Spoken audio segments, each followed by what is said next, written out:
On Ticker, this is Import Export with Lawrence Christofels. Good morning everyone, thanks for joining us here again on the Import Export show on Ticker. We've got a fantastic show lined up for you this morning. We've got Steve Brogan from Cargo Club, we've got Alison Cusack from WISTA and also Cusack Co, and we've got Carmine Ventura from South Food Group. So a really packed show with some great guests, a lot to talk about, a lot happening in international trade. And I'm going to kick off this morning with Steve Brogan from Cargo Club. So Steve, thanks so much for joining us, mate. Really proud to have you on the show. Thanks a lot for the invite. Thanks, Lawrence. Great. For those of you who don't know much, those of the audience who don't know much about Cargo Club, can you give us a bit of an insight? Sure. How it started, how it came about? Well, we've been going, I think it's our 53rd year. Wow. So it kicked off in 1967. Yeah. Set up around, it was originally called the Air Cargo Club of Australia. Yeah.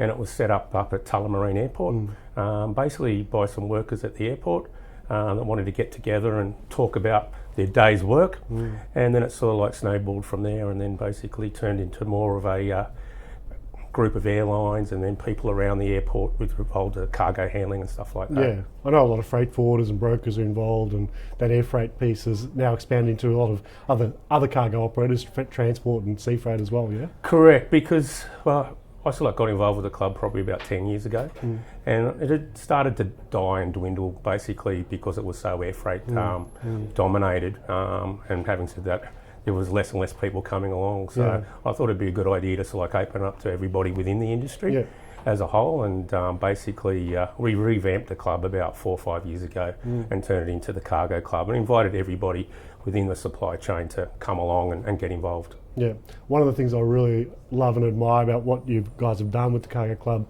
is how you really put your arms around the whole community and some of the charity work. So maybe it's worth touching base on that. And those sure. Type of initiatives. So we're a non-for-profit organisation, and all the money that we raise through our events, we basically put it to good use for charitable donations to people. And what we try to do is actually get away from the big donations to the Children's Hospital and stuff like that. Having said that, we've done that in the past, but what we try to do is the grassroots and actually give money directly to the people that are in need. We've, in fact, closest to us was actually our Vice President of the Cargo Club about 3 years ago. He actually unfortunately had a stroke at about the age 49. He was in a coma for 2 months. Wow. Unfortunately, he can't work anymore. And he had 2 young sons that were in high school at Assumption College. And basically the club over the last 3 years has paid for their tuition to basically continue on at school.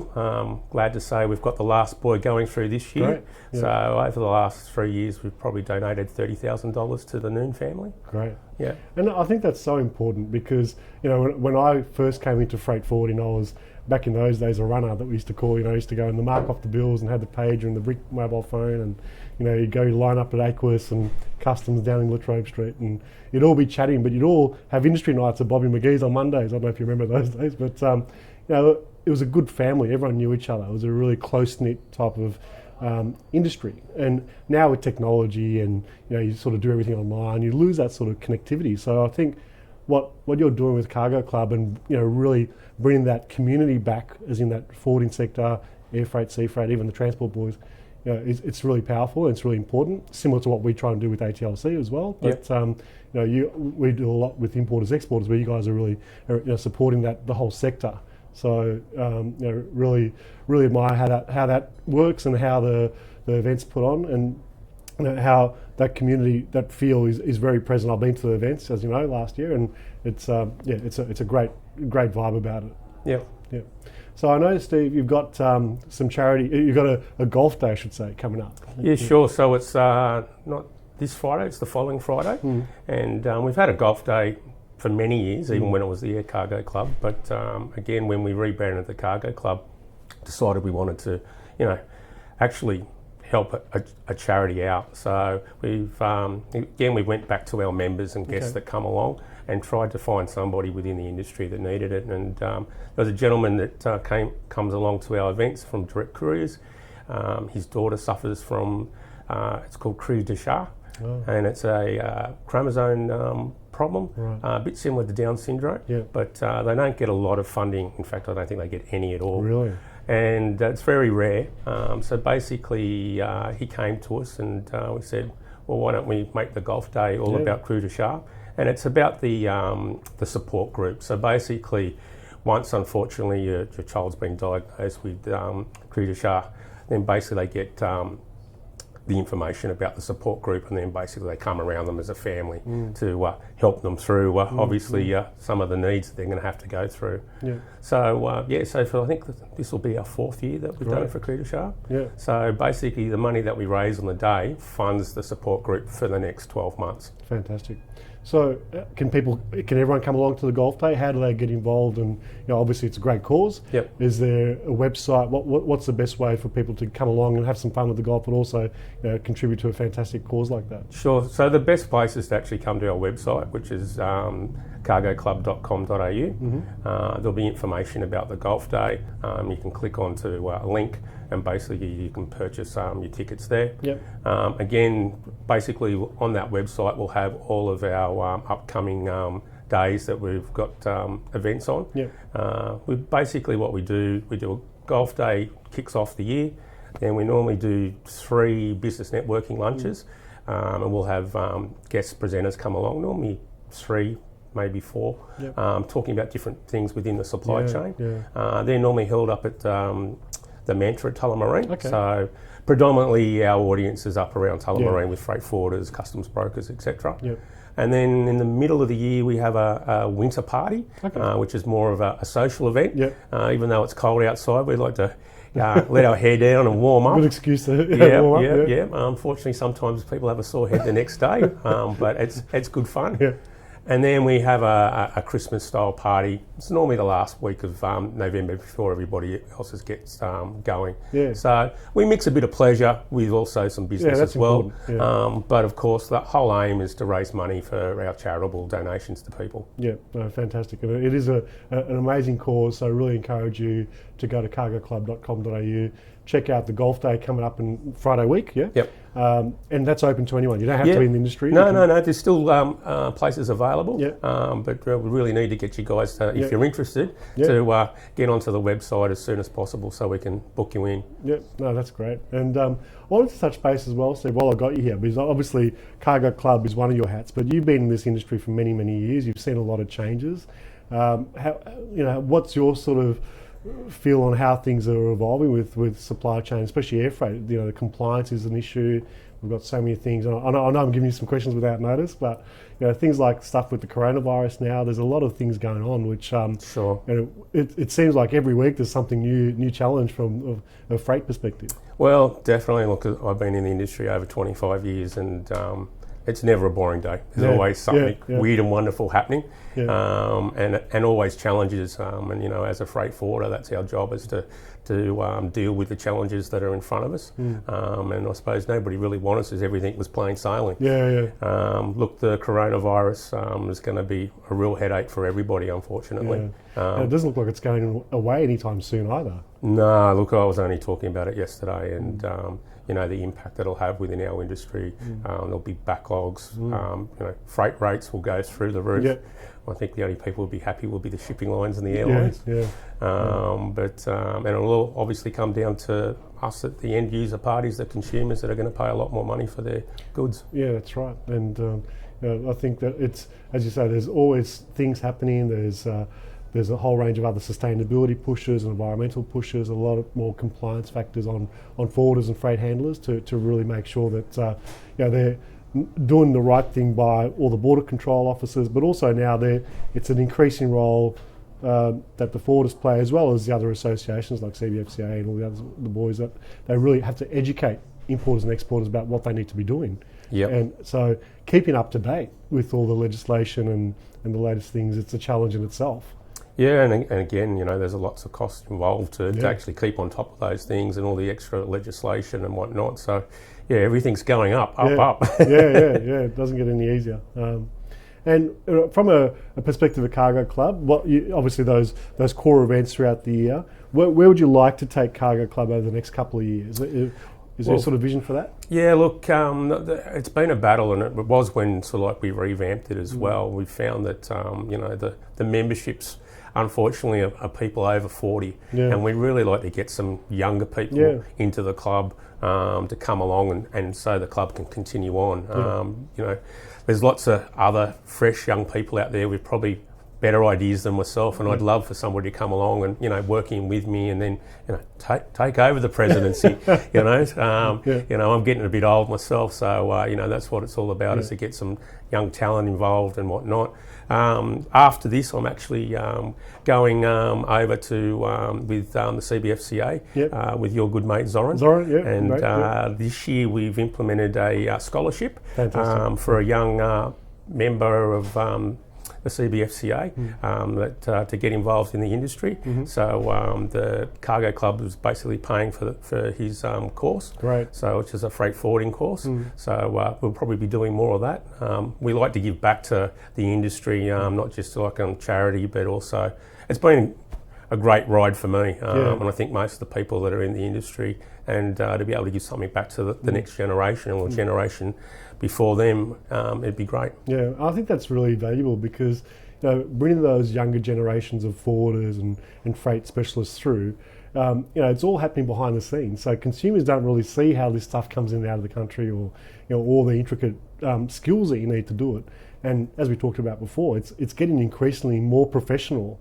You know, back in my day, you know, you could pretty much anyone could get into the industry, and now you need to understand, you know, data and freight handling and DG and, you know, a whole range of reporting requirements. So it is becoming a real profession, or it's already become, I should say, a really strong profession now that people should celebrate, and the younger generation doing a great job.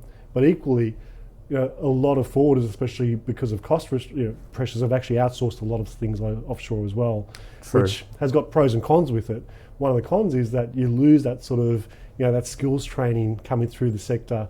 That only gets, you only get that from experience and working with people like yourself who have actually lived through, you know, when the proverbial hits the fan moments through freight, because you can't learn that in theory. You know, it's got to be through practice. Yeah, look, I've got my nephew. He I don't know whether it was the right thing to get him involved in the industry, but he started about a year ago, and I don't think a lot of people. I know myself. You know, I fell into this industry by mistake. I was an electrician by trade, and one day started selling security alarms door to door. Sold one to a guy that was in freight forwarding, and 2 weeks later I started off my career. And I think most people don't, especially the younger people in high school, they don't see freight and logistics as a career. So hopefully we can get more and more of them involved, because, you know, it really is interesting. It's interesting, it's fun, you get to deal with so many different products, you know, you get to have different type of cargo stuff, and it's really, I mean, I think, you know, it's really cool when you start seeing younger people going through the freight sector and industry,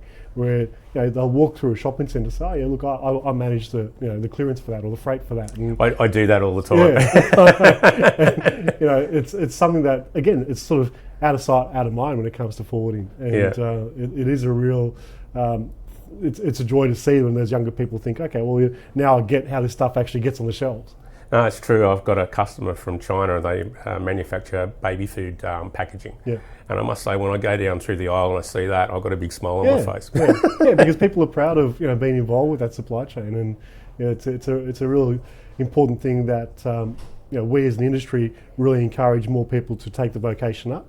You know, we work with a number of, you know, universities who are putting on logistics courses, international trade courses, and you know, it's a challenge for them to make, you know, supply chain sexy. True. And that's the other thing is also, you know, a lot of the time in universities, unfortunately, it's all theory. I actually went about 10 years after I started my career. I actually ended up doing a supply chain course, logistics management, and I remember when I first started there, the professors were a little bit upset because I kept on telling them what actually happens in reality against theory. And so it'd be good that, you know, if they can, you know, get involved with some of the freight forwarders and, you know, transport operators and get some of the kids out of the classroom and get it and go and see what goes on in a day-to-day operation. Hands-on experience. It's really valuable. I think that there's so much to learn because, as you say, theory, and most of the theory, you know, it moves so quickly that it's pretty much outdated every 12 months, every 2 years anyway. You know, the reporting requirements, the systems that Border Force put in place, and, you things like stink bugs and all that stuff. You don't learn that at school. So there's always sort of things that you got no idea how to tackle when you hit with it. So it's really cool stuff, and we're really happy, and we'll continue to promote the great work that you guys are doing at Cargo Club, and want to have you on as a regular, and whatever we can do to promote the industry, promote the engagement of the community as well. We really want to get involved with that as well. So there's so many great opportunities, and try and create that awareness about how to get involved with supply chain overall, but especially from the freight sector, and hopefully get some more people who want that mentoring, and if they put their hand up and say, look, come along, and we can pass people on to yourself as well who say, look, can we get some maybe work experience or something? I don't know, but yeah, sure, that'd be great, Lawrence. Yeah. Like I said, anything I can give back to the industry, I'm more than happy to do. And thanks for the opportunity coming on here today and having a chat. And, no, my pleasure, Steve. Would love to come back again and talk some more. Yeah, fantastic. Look forward to it, and we'll definitely take you up on that. Best of luck with next Friday's golf day. I can't be there, I'm sorry, and I'm not very good as a golf anyway, so you're not missing out on anything. But best of luck with that. Hope you raise lots of money and have a great day, as you do always. So thanks again, Steve, and thanks for joining us. So we'll be back straight after the break, and we'll have one of Victoria's fastest growing exporters, Carmine Ventura from South Food Group, to join us after the break. Thanks so much.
This is Ticker.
America. This is Import Export with Lawrence Christopherts.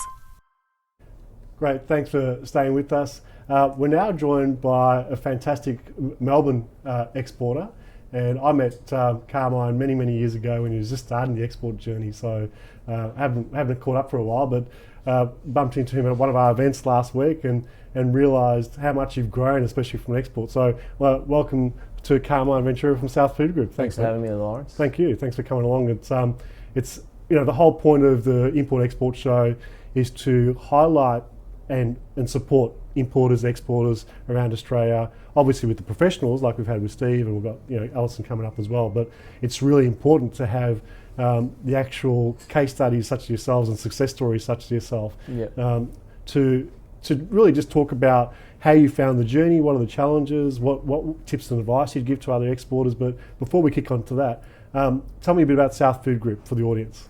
Yeah, so our business was founded in 2001, so we've been going for nearly 20 years now. Mm-hmm. My father and I started the business. We have our family has been involved in the meat industry for 5 generations, spanning back to when my grandfather came from Italy. Mm. So we specialise in those Italian-style small goods and artisan products. Mm-hmm. In recent years, we've started to branch out into other products as well, mm-hmm. and we've just started our own snack food brand as well. Yeah. So we're just working on targeting certain markets that we're seeing a trend at the moment, growth trend. And everyone knows the clean, green reputation of Australia as an exporting country. Yes. Have you leveraged that yourself, Carmine? Yeah, absolutely.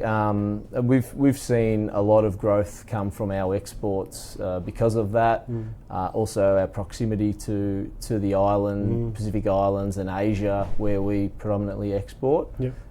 That's helped us sort of grow that side of our business in the last 6 years that we've been exporting. Fantastic. What was your first country? What was the first export country you hit off? We started exporting into the Pacific Islands. Yep. We do ham and bacon products as well as the premium small good cured products that we do.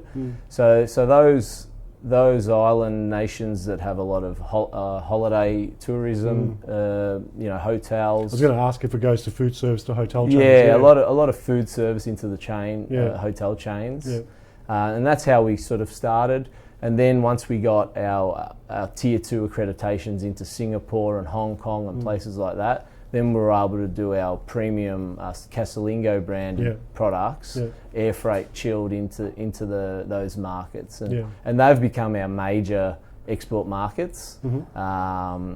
But we do a lot into Fiji, the Maldives, places like that on a regular basis for the hotels. And do you have, because it's such a with the food service and going into hotels and so many tourists from everywhere around the world, not just Australia. Yes. Do you get inquiries because of that food service range from other parts of the globe? Because let's say someone comes from Germany to Fiji for a holiday, and they love the Casalingo stuff that they've got there. They think, I want to follow this up. I want to see if I can get this back home. Yeah. Do you get any of that? We do. We actually get a lot of that via chefs that move around. Yeah. So whether a chef has been in Melbourne and knows our product because we supply them here, and then they've moved to a job in Fiji or in Singapore, we get quite a lot of traction and business via that network, and that's been good for our business. We actually are the only company in Australia, a small goods company in Australia, that's been able to get product into Dubai. Yeah. Pork-based products. Pork-based product, it's a challenge. Yeah, it is, and we were able to get a special license to get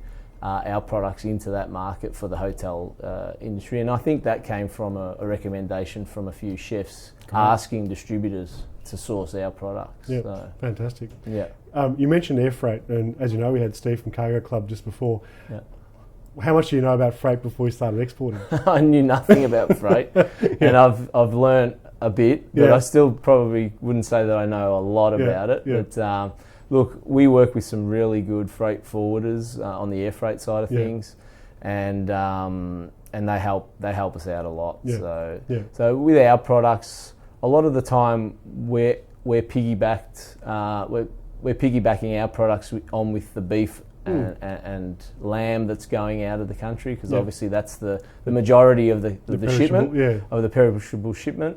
So our job's pretty easy. You know, we may add on, 500 kilos of our product that's already going in a container, but the freight forwarders make our life quite easy. Yeah, they're pretty undervalued, a lot of them. Yeah, absolutely. But as a broader supply chain, again, I mean, I'm curious because the whole point of Australian Trade Logistics Corporation is to support importers, exporters to increase skill, experience, awareness around, how to really get the most out of your supply chain. So things like, it could be anything from data security, so if you're dealing with overseas, or right through to foreign currency exchange. So have you learnt, or are you still learning that navigation around how those supply chain intricacies affect the business and the profitability of exports? Look, our exports are made quite easy by the fact that we're often consolidating with other products. So we haven't had to deal with those issues as much. But I mean, look, we're always working closely with a couple of our freight forwarders on making sure that everything runs smoothly. Great. Yeah. I mean, if you had to talk to a new exporter who says, "Oh, look, I want to get into exports," and obviously not small goods, but something that might be perishable, do you have any tips and advice that you sort of say, look, do this, don't do that? Any lessons learned that you could probably pass on? Yeah, absolutely. I mean, starting out, the process in gaining certification, for our industry is quite lengthy and costly. Yeah. So it really is an investment in time and money to start with. Yeah. But you need to do that before you can get out there, go to trade shows, leverage off Austrade and the Victorian government. Yeah.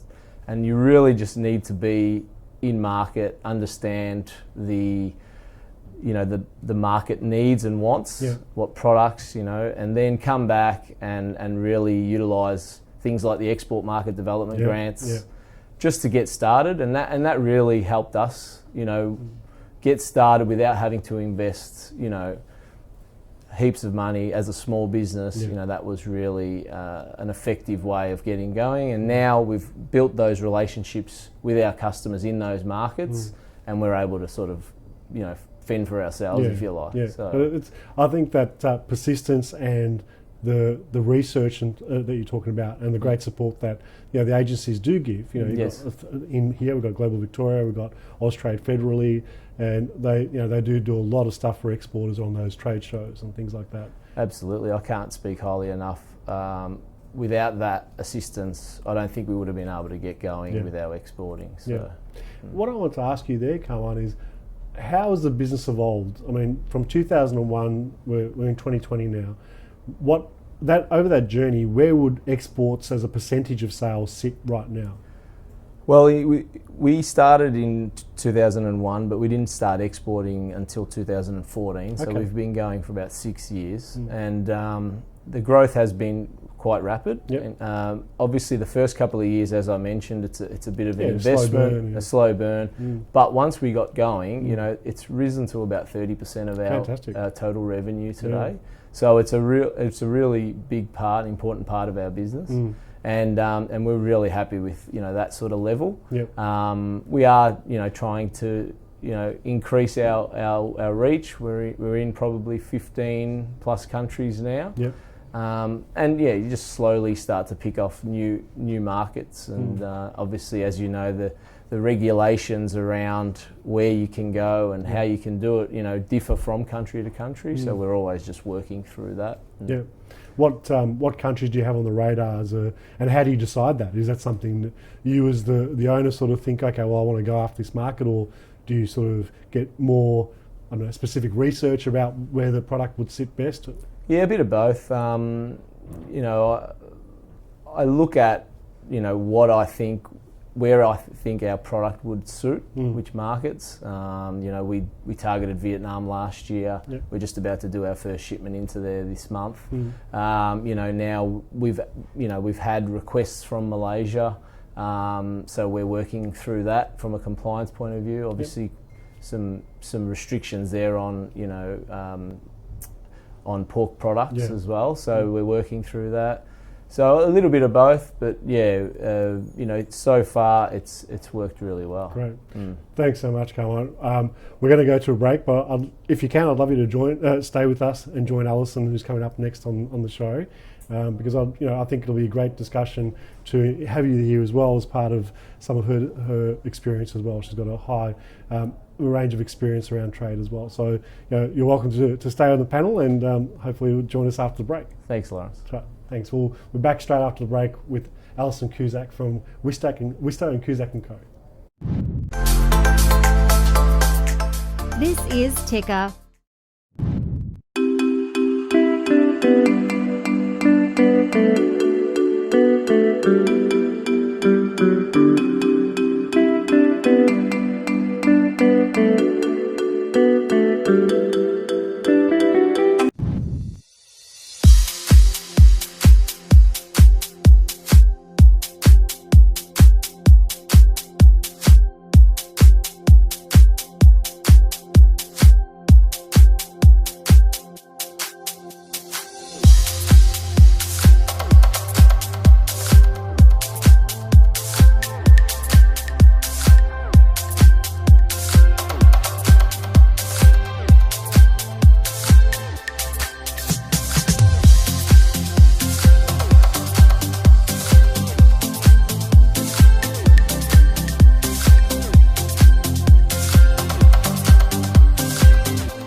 This is Ticker.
Ticker.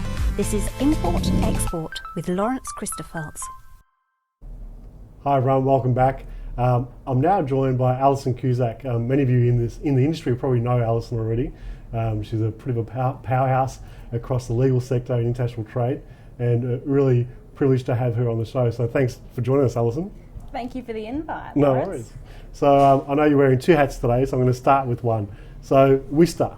Yes. Tell me about WISTA, or tell us about WISTA. Okay, so WISTA is fantastic. It stands for the Women's International Shipping and Trading Association. Yep. It started in London about 45 years ago between 6 ladies from 3 countries who got together at the pub on a Friday night and said, we need a network. Great. And from there it's grown to over 45 countries. Wow.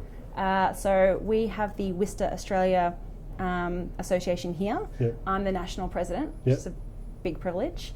We've got branches in Victoria, WA, New South Wales and Queensland, and we're hoping to expand as and where the need is. So last year we had a pop-up event in Far North Queensland. That's great. To look after the Townsville and the Cairns ladies.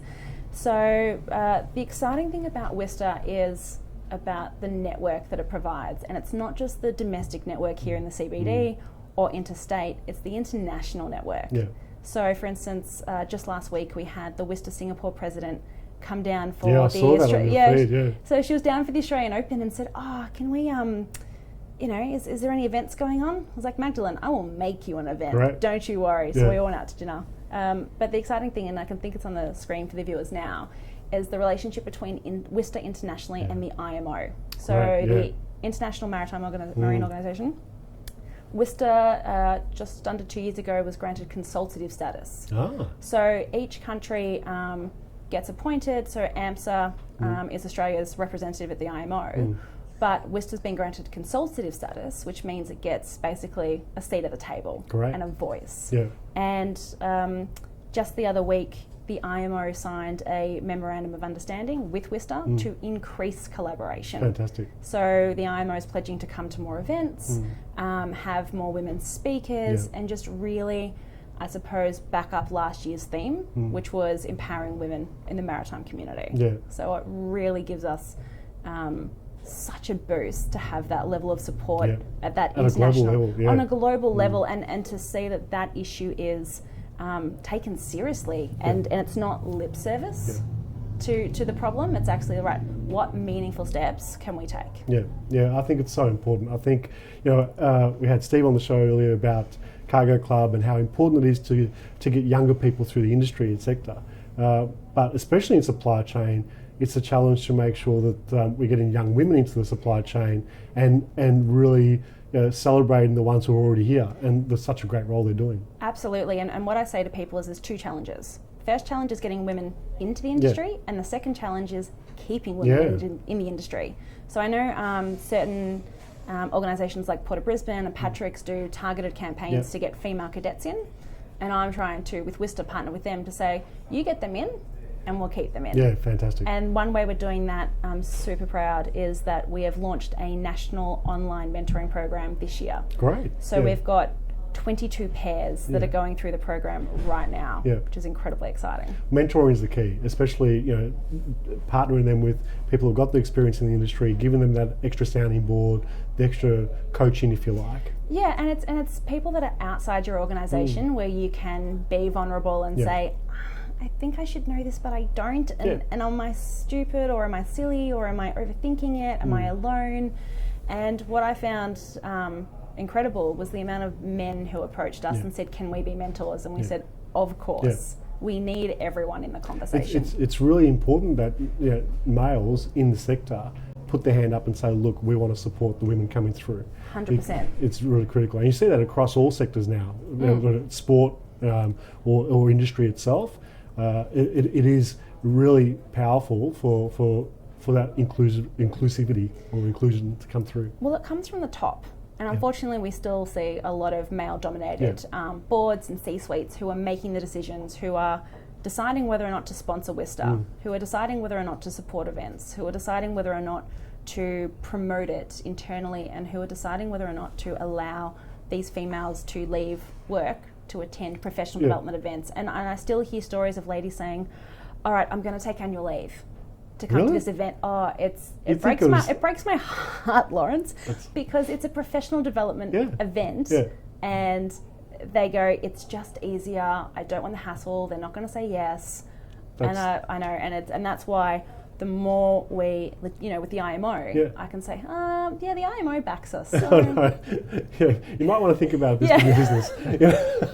It's gonna, and the ridiculous part of that, listening to that, is that the value that they'd get from participating in WISTA flows directly back into the organisation anyway. Can I tell you how many women have gone, oh, and I knew this lady from WISTA, so I gave her a call, and then I just short-circuited, and, you know, back when in my old job, one of the WISTA ladies contacted me and said, I know it's not your job, but I've got project cargo stuck in PNG, can you help me? And I was like, I think so. Well, that's the whole point of networking, and having that peer group that you can support each other with. Yeah, absolutely. And the other thing that, I mean, I've got my daughter, and she's a bit of a powerhouse with her career going, things like that. But I look at supply chain, and you're literally got so many multitasking requirements. And I'm the first to say I think women are much better at multitasking than men are. So from a supply chain perspective, it is to me it's a no-brainer that they should be in supply chain.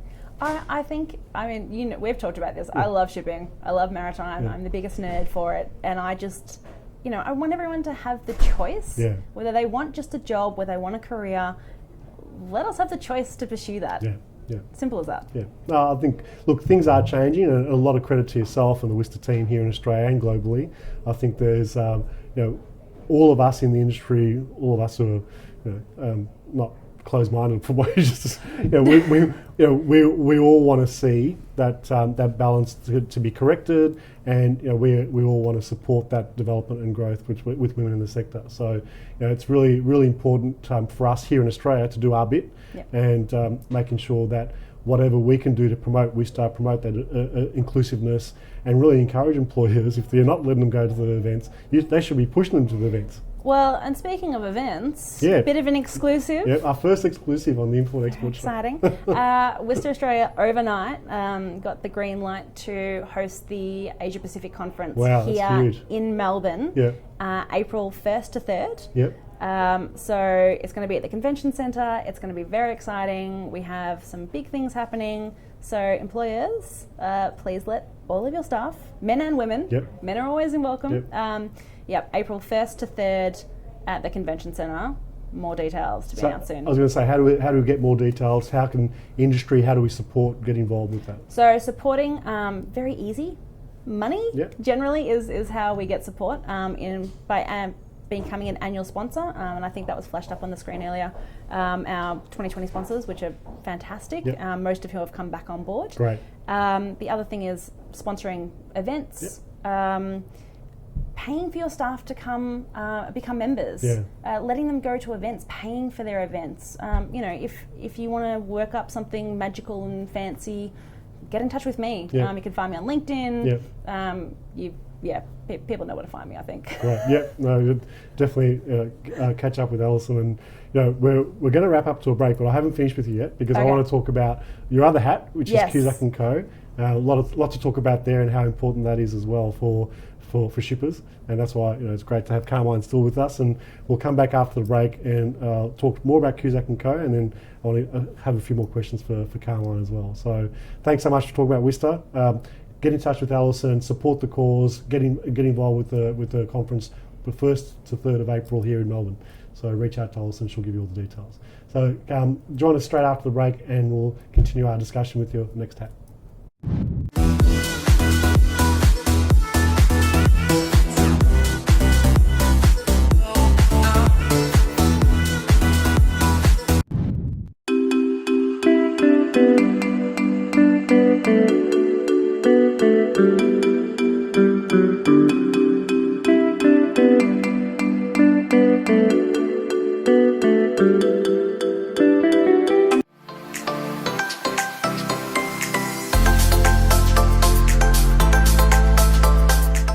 This is Ticker.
on Ticker.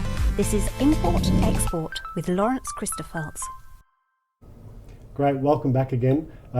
You've just heard Alison talk about WISTA and the important role that they're playing in supply chain and really encouraging women to not only come into this sector but also stay in the sector and get stronger in that as well. But she's also a legal expert, and we want to switch gears for a second and talk about Cusack Co. So tell me about Cusack Co. Cusack Co. So my law firm, I'm very excited. I started. How'd you come up with the name? No, I wasn't going to call it Cusack Co. I was going to call it Stern Lawyers. We're behind your business. Oh, I love it. Yeah, okay. Someone already had it. Their name was Stern. I was very upset. No, someone actually else came up with it and said, yeah, work the alliteration. It's worth it. So I started it April 2018, so coming up on the 2-year anniversary. Congratulations, yeah. Thank you. It's actually very exciting. And basically I wanted to help, so I used to work in-house at A&L, one of the big carriers, and, all the big tier carriers were merging, and, I just thought there's things I could be doing for, the little guys who can't, David and Goliath. And I thought, well, I think there's a need in the market to get proactive.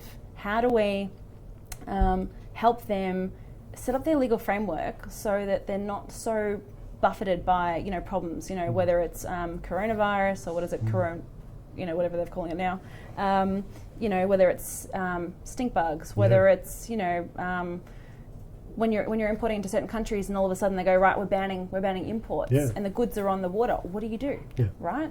So I thought, how can I help them in a commercial way? Because when you're in-house, you're about how do I help the business effectively be as quick as I can and as flexible as I can and responsive as I can. And also, I'm thinking, I don't want to do billing. I don't want to do billable hours. That's the worst. So I thought, fixed price. Shippers, exporters, importers, they want their all-in rate. They don't want, subject to BAF, THC, all that. They're like, no, what's the price? Tell me the price. Well, apart from that fixed price, I see this such important value about what you're offering, Alison, is about importers and exporters. And I say this with love, they really don't know what they're getting involved with from the point of view of the bills of lading, what they sign off on. Have you ever read the back of a bill of lading? Never. Okay, nerd alert. I have read the back of all top 10 carriers' bills. For fun? It's a bit sad. I know it is. No, it's for work. It's definitely for work. I'm professional. But what I think happens is, so I'm a business owner. I'm a small business owner. And what happens is you start with an idea and a bit of grit and a bit of maybe spite and a bit of, stuff he's all, I'm gonna try this my way. And you can start with, a laptop, a phone, and a $2 company. And then suddenly it takes off and you're like, oh, this is great. I'm making money. I'm going to make more money and I'm going to hire staff. And you're like, all those things I was going to set up, I'll get around to it. And 20 years later, I should get around to that. And it's until something happens and they come to me and I go, I can't fix your problem the way you want me to fix it. I could have prevented it entirely and left you there going smug, going, oh, this is not affecting me. But what happens is usually they either say, I'll wait for it to happen to me, or it's never happened, so it's never going to happen. And basically that's the way we've always done it. And I find that really strange in the age of Australia for some reason. I think that whole "she'll be right" type attitude is very prevalent. But the problem with shipping is when it goes wrong, it goes spectacularly wrong, and people are going to go bankrupt. And now that I have my own business, I go, I don't know. I want to prevent you from going bankrupt if we can avoid it, because it's just something little that I could have come in and just made happen for you. So my idea is to go in sort of behind the scenes, talk to them about how their business runs, write the processes that their staff are actually going to use that mimic their processes. Preventative measures. So I actually did put together a bit of a risk-ready reckoner for the viewers. Yeah, great. I think that we do have a image for that. Okay. So it's the Swiss cheese concept. You know how there's holes in your Swiss cheese? The idea with business is every business does not have perfect processes. No business has perfect processes. But what it is about how do you stop things getting through to the keeper? And the problem is when all the holes in your Swiss cheese line up, the issue sails straight through. So for the viewers at home, 3 quick questions. Give yourself a point for every question that you can say yes to. Okay. Do you have standard terms and conditions? Give yourself a point. Hang on, are you doing this, Carmine? Yeah. For my 3PLs and my freight forwarders, Yeah. do you have insurance for the legal liability risk to your client's cargo in your warehouse or Yeah. your truck? Yeah. Finally, and this happens all the time, do you vet your clients? Do you get the ABN or the ACN and go onto ABN Lookup or ASIC and just check that they're saying who they are? They're not trying to be dodgy. They don't know. They don't understand the difference between a trading name and a business name and a legal entity name and a partnership, and sometimes there's this weird family trust in the background. So if you've gotten 3 out of 3, gold star. Yeah. I will send it in the mail. I have a stack of gold stars to give out. If you got 1 to 2, you may want to give me a call and we'll have a chat. We'll have a chat about if it's that bad. And if you got 0 on your Swiss cheese test, your problem's flying straight through to the keeper, and your insurer/bank will not be happy. This is where there are so many things that go wrong in business in general, but when you're doing international business, then there's a whole other layer of things that potentially can go wrong, but things you need to be across. But there's things that you don't even I always say in shipping, something will go wrong. It's a matter of when. Not if. Yeah. And if you haven't had a problem yet, you're lucky. This is great. This is good for you. But it's about how quickly can you respond. So with the coronavirus, I've got contacts who are telling me that the transit time from Hong Kong to China from China to Hong Kong should be 3 days. But they're being forced to stay offshore for 14 days. You've got your chilled reefer, right? Yeah. You've got your dairy, your meat. You've got your just-in-time products for your manufacturing and your builders. What are Massive you doing? impacts, It's stuck on there. What do you have replacement cargo? Can you air freight that? Is that covered under your insurance? Is that covered under your contract? What happens to your D&D when it gets stopped? When the stink bugs, right? And DAF put a hold on it, and they go, right, 28 days, and then the shipping lines go, oh yeah, where's my D&D? And you're going, bah. And then the thing that I don't want to see business owners doing is spending all their time with all of these spot fires when they could just get on, make their money. Let me leave it to the experts. Let me do that's it. Right. Yeah. You wouldn't fix your own car. No. Yeah. But people like to or you wouldn't submit your own BAS if you had no idea what you're doing. Yeah. But then it comes to legal and they go, oh, I'll be right. I'll be right. And then they're like, Alison, I need help. And I'm like, A bit late. okay, we'll see what we can do.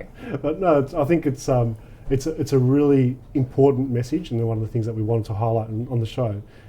Yes, there's insurance, and we'll have our insurance experts on, I think, in the next couple of weeks talking about those things. But that preventative measure goes hand in hand with that, Absolutely. and the educational part of that. So, I know, Carmine, I wanted to ask you as well. I mean, you've heard some of these horror stories, and there's so many. Are you terrified? I am now. But, there's things like the law of general average, which we haven't got time to go into today, but just a little one. Special segment. Yeah, I'll have to get you back. But from your perspective, has there been, not a horror story, but has there been situations where that things haven't gone to plan with your exports? Look, fortunately for us, we haven't had too many issues. Yep. We have had to obviously increase our insurances since we've been exporting to cover off potential risks involved. The only thing we've had is I think some air freight product ended up in Hong Kong instead of Singapore once, but luckily it wasn't our mistake, and it was able to get sent across pretty quickly. So that was the only thing of note that I can think of. Right. But look, certainly it's an issue that we need to be on top of and aware of as we grow our exports, and we start to do more sea freight container load product of product. We probably have to be more aware of the change. So that's definitely. That's a really good point, is that where I see the most risk is when businesses have expanded, right? And if it's a rapid expansion, that's where your risk is. So. Great. Well, I mean, there's so much more that I want to talk about, and I can't believe this hour show has gone so quickly, but we have to wrap up shortly. But I want to firstly thank you, Alison, for both talking about WISTA, reiterate again, 1st to 3rd of April, Convention Centre here in Melbourne. Get in touch with Alison, get involved. It's really important that we in Australia support the women in shipping and trade. Carmine, you've been fantastic. Thanks so much for sharing some insights about the journey with South Food Group. Mention some of the brands if you can before we wrap up as well. Yeah, thanks for having me, Lawrence. Our main small goods brand is Casalingo. Yep. That's the one that we were famous for and we started off with. Yep. And we've branched out into the snack food with Crackle Co, which we're quite strong in retail. Yep. We're national with Dan Murphy's. Yep. Some of the other brands sit in the food service side of things, like Fiora Small Goods and Chicharon and Greenvale Farm, which is our ethical free range brand. Yeah, fantastic. Thank you for having me. Definitely, wish you all the best. I know you're kicking goals, and you've got plenty more countries on the radar. Yeah. Alison, again, thanks for talking about Cusack Co. Definitely encourage you to be preventative, have a chat, line up all those processes. And before we wrap up, there are a few things that we do on every show, just with some upcoming events. So, I can turn this on. So for those of you in the sector, we've partnered with Ethical Trade Alliance, who's one of the sponsors of the show, has partnered with Swinburne University to roll out an industry survey. It's an anonymous survey, so no one gets to see the respondents' details, but it's all about sustainability and supply chain. So please get in touch with us at ethicaltradealliance.com. We want to be able to encourage all Australian companies who in supply chain to support this sustainability survey. What it does, it helps universities, especially like Swinburne, design a curriculum to help supply chain logistics become more sustainable. So it's an important survey to get involved with. Costs you nothing, you can win some prizes, and it's totally anonymous. So please get on to ethicaltradealliance.com, send us a message, and we'll send you out the link to the survey. It's anonymous. We've got a great Sydney event. We caught up at our LinkedIn networking event last week here in Melbourne. Fantastic turnout. We've got that coming up on the 18th of February, next Tuesday in Sydney. That's with the Australian Trade and Logistics Corporation. So get along, you'll get some great tips and advice on LinkedIn and for that as well. And next week we've got some great people on the show, European Chamber, and hopefully one of the Indonesian consuls as well. So thanks so much for joining us again this week. Stay tuned again for next Thursday. We move to Thursdays, 10 a.m. Look forward to seeing you then. Thank you.